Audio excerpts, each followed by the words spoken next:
I'm always looking. I'm always up early, waiting for the sun to rise, looking around. I mean, it's all I do. Like my world is my art.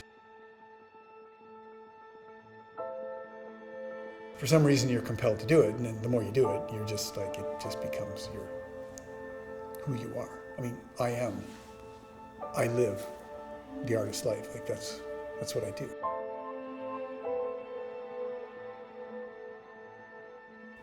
But I need freedom, and that's been, I think, the underlying theme in my life is freedom.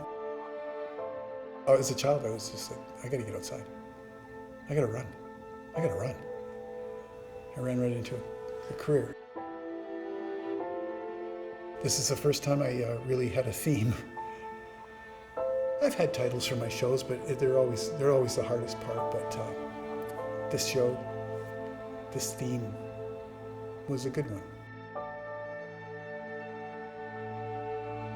My work has sort of moved from urban landscapes into this sort of more abstracted forms and shapes and clouds. I seem to be paying a lot more attention to clouds. I'm not sure why I did that, other than I just see some dramatic lighting effects, and before the sky was always sort of, or clouds were in the background as a sort of to hang everything on or just to tie it all together, but now it seems like it's the focus.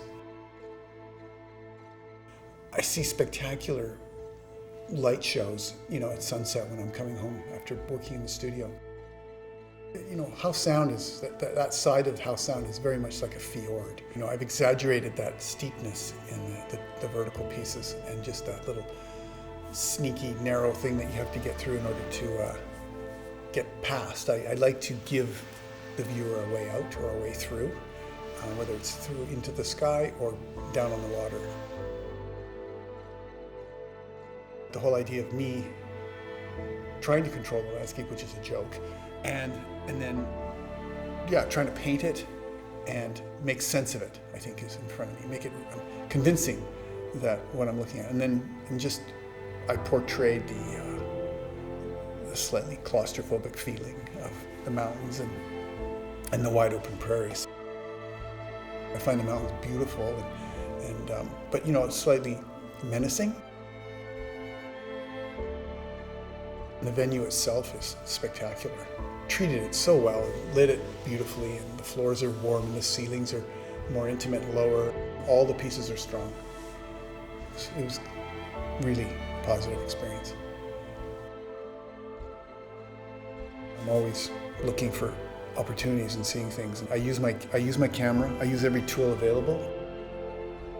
I do make up landscapes, but I do have to go out and find them.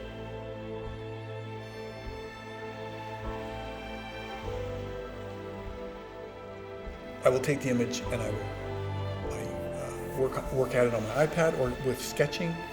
I get it to a point where with a lot of cropping, and then I'll get it to a size, and I'll order canvases, and then I will do an underpainting of the image. So it goes from a drawing with a pencil with a point to a brush where it loosens up a bit.